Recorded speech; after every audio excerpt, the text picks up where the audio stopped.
blossoming leaders that you got a chance to see, and who do you think will fill those important roles here moving forward? I'll be interested to see. I mean, because we've got a lot of guys who have some significant time in the major leagues. I mean, Urban Santana, we got him last year. He's kind of can bridge that gap between especially Spanish and English.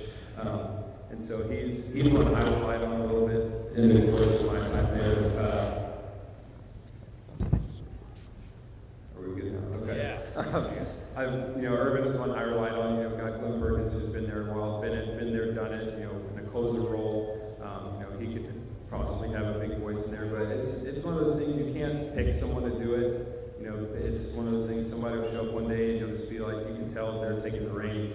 I think that'll happen. Probably starting spring training. Somebody will step into that role and run with it. I mean, because once that happens, everything kind of falls into line after that. And having that strong leader definitely pays off. When the times get tough, and I think it'll be fun for me to watch and see someone go into that place and lead me down the road. So I'm looking forward to an opportunity to do that. And Trevor, last one for me, and then we'll make it out to the crowd here. I'm just curious how year two, if you will, of big league experience compared to the time you had 2 years ago, year one. What'd you take away from that? What'd you learn from that experience, and how did that make you better and compete harder? Well, just being able to see how guys handle their business at that level, it's something that you can't really, you have to experience to understand, and it's a learning process. So I took it just kind of, even down to the simple things like, how do you get your bag when you land in a new city? Because it kind of just goes to your room, evidently. And I was like, I was panicking, I didn't know where to go get my bag, and I'm asking guys, and they're just like, just be there, don't worry about it. So I was like, oh, okay. So I thought I had no stuff. Like little things like that, but it's just kind of all part of it. And on the field, just playing the game the right way. Learning the how to prepare at the big league level with all the information we have.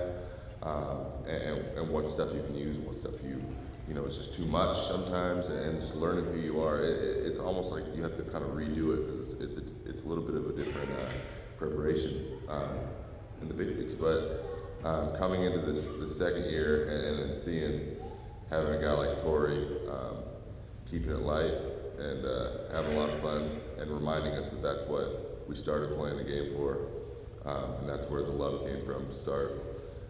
And now that we technically do it as a job, it's still a game, and just kind of learning how to keep things light and also take care of business. I mean, he was invaluable, and that's something that I'm gonna take from this moment on, or from last year on, and I think going back to what Tyler said, just we're gonna see the guys like Pluffy, like Dozier, like the guys who have a handful of years now, all kind of just starting to step in those leadership roles, and hopefully in the next few years, I have a handful of years, and there's guys a little bit behind me that also do the same thing, and I think that's how you build good teams. I think that's how you build good teams over a long period of time. I think we're right there.